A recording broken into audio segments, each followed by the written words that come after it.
Assalamualaikum warahmatullahi wabarakatuh. Teman-teman semua, ada cerita tentang fadilah, keistimewaan, motivasi orang membaca sholawat. Di dalam kitab Tanbihul Ghafilin karya Imam As-Samarqandi, beliau mengutip sebuah kisah di mana kisah ini beliau tuliskan di dalam halaman 168 tentang Babu Fadlis Sholati ala Nabi Sallallahu Alaihi Wasallam, tentang fadilah, keutamaan, motivasi membaca sholawat kepada Nabi Sallallahu Alaihi Wasallam. Disebutkan di sini, karena Sufyan Ats-Tsauri bainama huwa yatufu. Suatu ketika Sufyan Ats-Tsauri sedang melakukan tawaf. Tiba-tiba ro'a rojulan la yarfa'u qadaman wa la yadha'u qadaman. Dia melihat seseorang laki-laki yang berjalan setiap langkah illa wa huwa yusalli ala Nabi sallallahu alaihi wasallam. Setiap langkah orang itu selalu membaca sholawat. Tiap langkah sholawat. Tidak mengucapkan zikir yang lain kecuali membaca sholawat. Kemudian Imam Sufyan Ats-Tsauri bertanya, ya hadza innaka qad tarakat tasbih wa tahlil. Wahai orang ini, dia nggak kenal, si Imam Sufyan Ats-Tsauri ini nggak kenal. Laki-laki ini tidak dikenal oleh Imam Sufyan Ats-Tsauri. Wahai orang ini, qad tarakta tasbih wa tahlil. Kamu meninggalkan membaca tasbih subhanallah dan membaca tahlil la ilaha illallah. Kamu hanya membaca sholawat. Wa aqbalta bi sholati ala nabi. Hal indaka fi hadza syai'? Kamu sering baca sholawat, kamu nggak baca tasbih, kamu nggak baca tahlil, tapi kamu selalu membaca sholawat. Ada apa sebetulnya? Apakah kamu punya cerita tentang hal itu? Qala man anta afaqallah. Orang itu, laki-laki itu kemudian bertanya, siapa gerangan engkau? Mudah-mudahan Allah memberikan keselamatan, wahai engkau. Faqultu ana Sufyan Ats-Tsauri. Kata Imam Sufyan Ats-Tsauri, aku adalah Sufyan Ats-Tsauri. Kemudian orang tadi, laki-laki tadi berkata, kalau kamu bukan orang yang terkenal, kalau kamu bukan orang yang dihormati di kaum kamu, kalau kamu bukan seorang tokoh, kalau kamu bukan orang yang terkenal kealimannya, maka aku nggak akan bercerita tentang hal ini. Kemudian orang itu tiba-tiba cerita, summa qala li, orang yang tadi, laki-laki tadi bercerita, kharastu wa walidi haja ila baitillahil haram. Aku bersama ayahku, kata laki-laki tadi, pergi bersama ayahku untuk menunaikan ibadah haji. Hatta idza kuntu fi ba'dil manazil maridha walidi. Sampai aku bersama ayahku tiba di suatu perkampungan, tiba di suatu tempat, dan ayahku tiba-tiba kemudian sakit.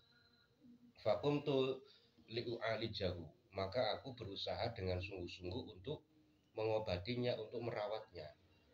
Fabainama ana zata lailatin inda rasihi. Maka ketika malam tiba, aku berada di dekat kepala ayahku, izmata walidi. Maka saat itu ayahku meninggal. Iswadda wajhuhu.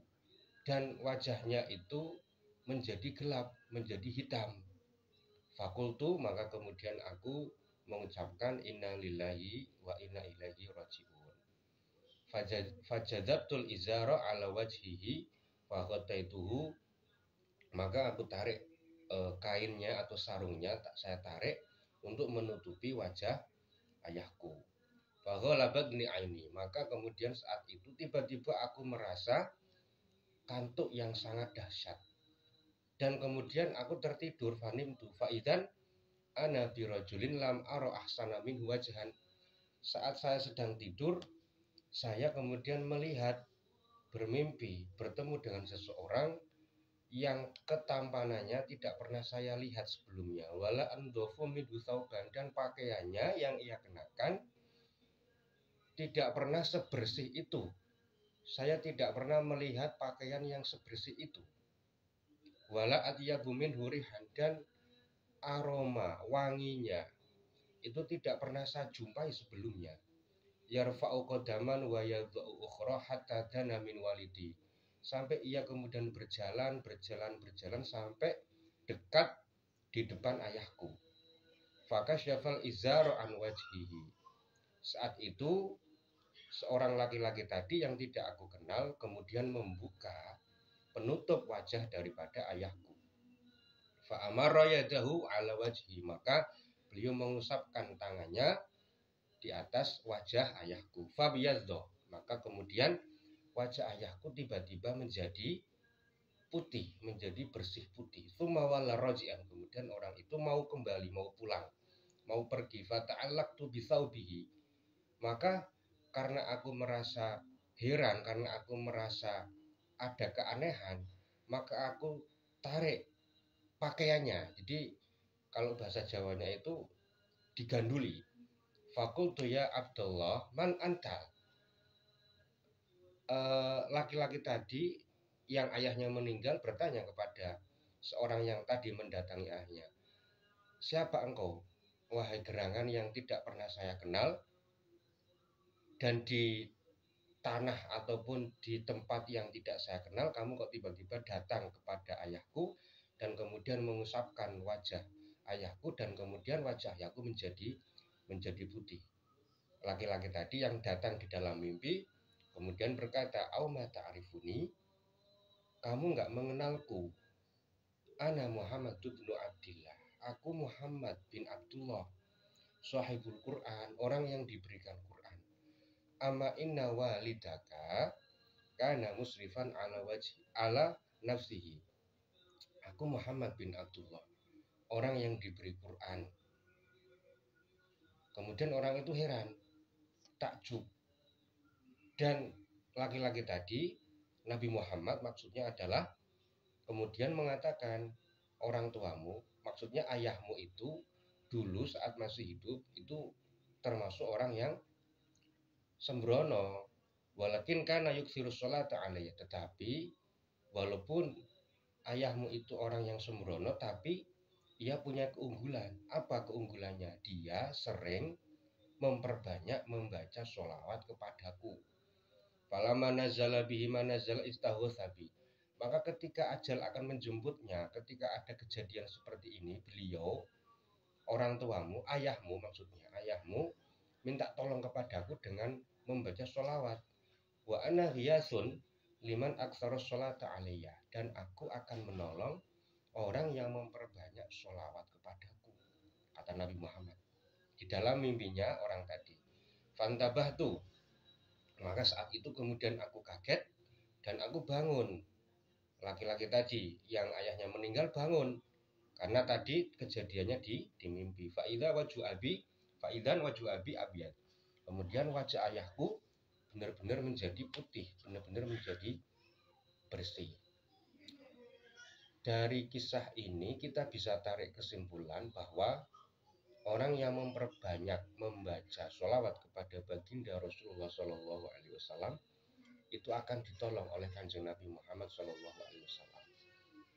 Orang ini tadi adalah orang yang banyak melakukan kesembronoan di dalam hidupnya, tetapi kemudian dia juga tidak lupa untuk membaca sholawat kepada Nabi Muhammad SAW. Bukan berarti kemudian membolehkan kesembronoan, tetapi di sini adalah garis bawahnya, orang yang memperbanyak membaca sholawat akan ditolong oleh Nabi Muhammad SAW. Walaupun orang itu banyak melakukan kesalahan, banyak melakukan kehilafan. Jangan berputus asa, rahmat Allah itu luas. Salah satunya mendapatkan rahmat Allah, mendapatkan pertolongan Nabi Muhammad adalah membaca sholawat kepada Nabi Muhammad SAW. Wallahu a'lam bishawab.